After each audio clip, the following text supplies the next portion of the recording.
So it was a rough day for the left in Italy this week, but on Sunday, the left has a chance to gain a little bit of that ground back as Brazilian voters are going to go to the polls for the first round in presidential voting, pitting Jair Bolsonaro, the incumbent right-wing president down in Brazil, against Lula da Silva, former president who was in prison at this time in 2018 during the last presidential election.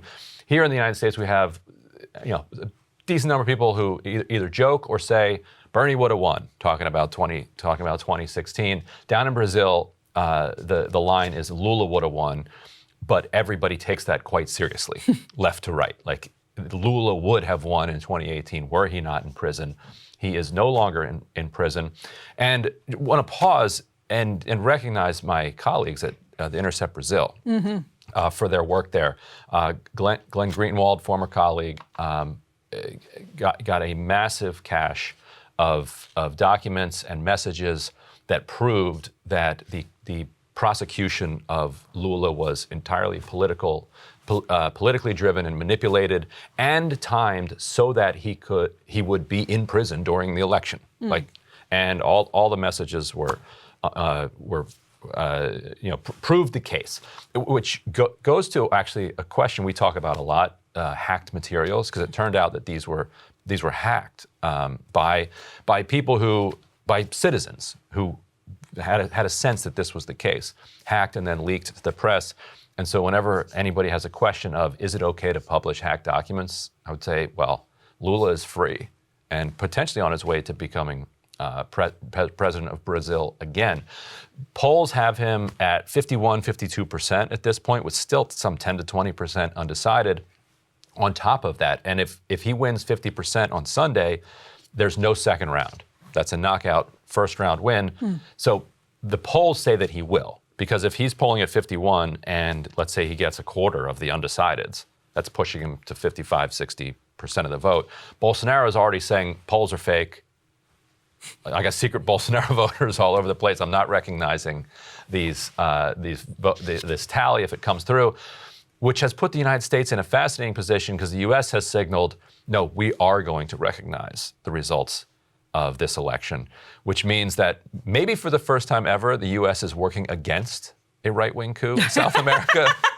Wow, things have changed. Weird. But I actually think it's part of our partisan polarization, because I think Democrats in the U.S. associate Bolsonaro with Trumpism. Yes, and Trump. Absolutely.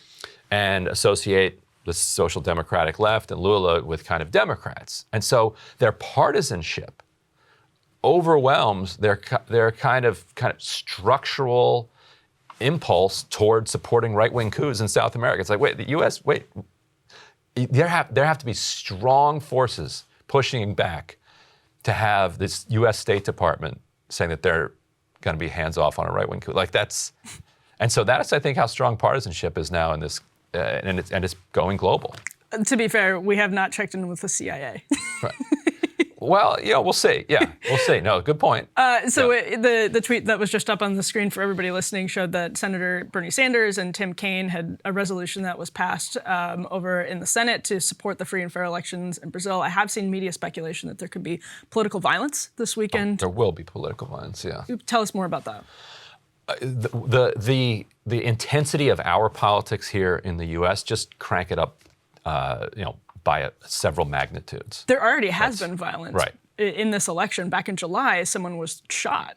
Right. And in 2018, Bolsonaro was stabbed, literally stabbed, almost killed during the election. So it cuts both ways, but it's mostly Bolsonaristas who are beating up people in the streets, and Bolsonaro has been sending all sorts of signals.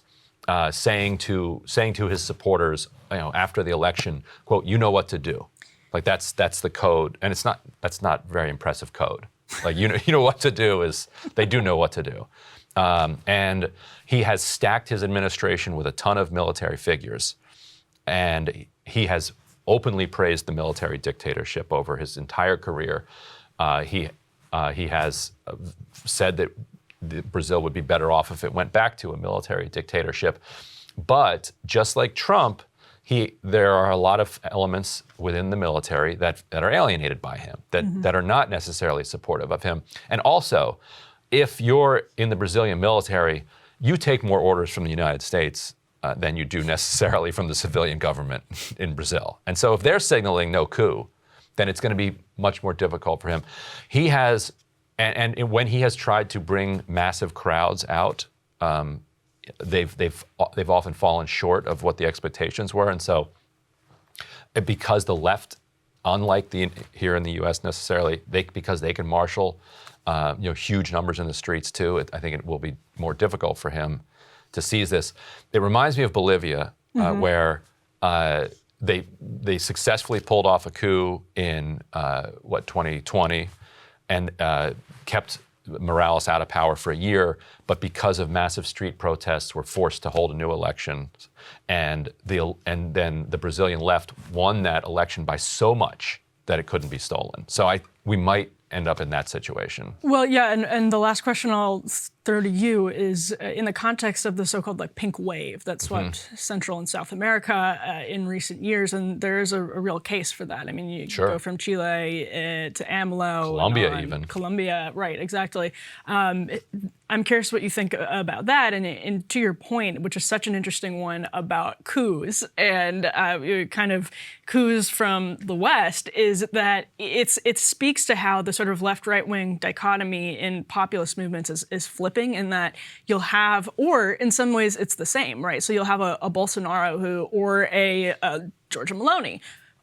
Or someone, well, Maloney's not a good example, but somebody who's actually very against the kind of UN, Davos groups that try to push what they see as a globalist agenda.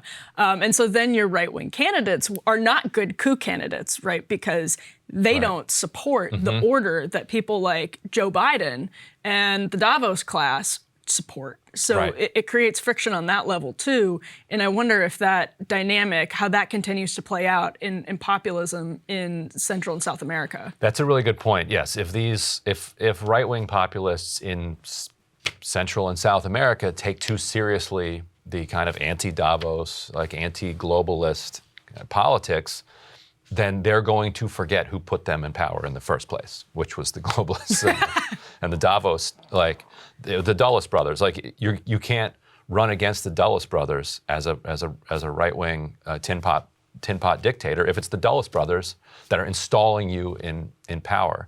And so I think that's an interesting point. If Bolsonaro was playing nicer with the United States in the way that Meloni is playing nice with the EU, perhaps you wouldn't have, perhaps the U.S. would be sending signals like, look, we're going to let things shape out. And he recognizes this. After the election in November 2020, he was doing the whole stop the steal, Trump actually won, Biden stole this election. He was with Trump the whole time. After January 6th, he's like, ooh, okay, there's a new president's going to be in town. And he has been sending all sorts of warm signals toward the Biden administration, but it's kind of too little too late at this point. And then I guess I'm curious going forward how global meddling, when you have the very real Davos class, if their cultural priorities overcome their economic priorities, or they can find a way to have them work in tandem if they start intervening on behalf of left populists. Yeah, we'll see. You got to be more clever. But they're absolutely not going to do that unless they're completely fake left populists, because of course, left populists, fundamentally challenge the entire basis of the economic inequality and the structure that the Davos crowd. They should. Right. So they would. So they're not. Lula is very good at co-opting elements of that of that kind of coalition, getting enough of it to when he started out as a kind of a radical leftist, the union leader, was not able to get to national power until he started compromising. So there's this whole Lula's a sellout wing down in Brazil.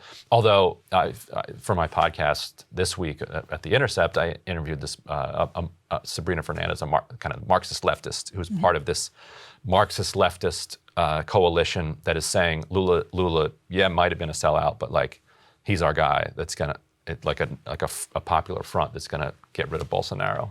Marx identified how the cultural priorities of the the wealthy elite, whether it's sex, age, religion, nationality, were to the benefit, the economic benefit of the wealthy and the elites. And so a true left populist, I think, would be out of whack with the Davos class on the cultural issues instead of being exploited. That's right. You got one of those in Peru. And they're already impeaching him a bunch of times. Yeah. Right. So, but I think there's increasing, I think, awareness of how those divisions turn people basically into cogs in this ridiculous capitalist machine. And I say that as a conservative, but this is not real. This is not real capitalism, not free markets. In the same way that you would say that probably about real socialism. Cable news is ripping us apart, dividing the country, making it impossible to function as a society, and making it impossible to know just what is true and what is false. But the good news is they are failing and they know it. That is why we're building something new, a new mainstream, a healthier one, something more trustworthy, something that we are going to need in one of the most pivotal times in American history. We are building up here for the midterms, for the upcoming presidential election, but we need your help. So if you can help us out by becoming a premium member today at breakingpoints.com, we're trying to change America for the better and the entire world. So what are you waiting for, guys? Go to breakingpoints.com and sign up and help us build a new mainstream.